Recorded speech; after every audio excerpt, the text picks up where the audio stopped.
la CIJ dit que l'agence de l'ONU, l'UNRWA, a un rôle essentiel et crucial. Les juges ont rendu un avis juridique qui est un véritable mode d'emploi de l'occupation à l'adresse d'Israël.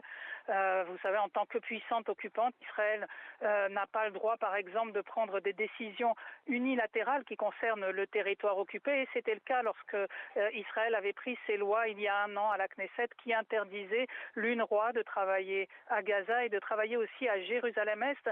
Et en fait, dans leurs décisions, les juges reviennent sur l'intégralité des questions qui se posent. Notamment, ils disent que Jérusalem-Est Israël n'est pas souverain sur cette partie du territoire, qu'il ne peut donc pas fermer les écoles de l'UNRWA, qu'il ne peut pas utiliser la famine comme acte de guerre, si il a la possibilité de travailler avec un autre acteur humanitaire, et vous savez, c'était la tentative qui a été faite avec la Gaza Humanitarian Foundation, dans le cas présent, en fait, ça ne permettait pas à Israël de remplir ses obligations, qui est de protéger la population civile qui est occupée par le pays.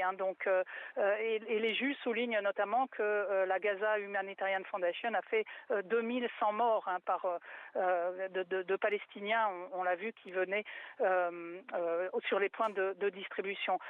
Les juges disent aussi que le CICR doit avoir la possibilité d'accéder notamment aux prisonniers.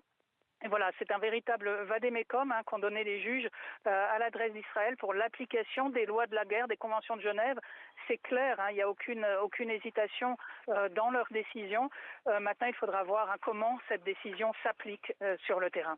Merci beaucoup Stéphanie Maupas en direct de La Haye. Et concernant l'UNRWA, Israël dit la CIJ n'a pas prouvé qu'une partie de son personnel était membre du Hamas. Une réaction d'Israël qui vient de parvenir. Israël qui considère que la CIJ n'a pas à lui dicter de mesures politiques.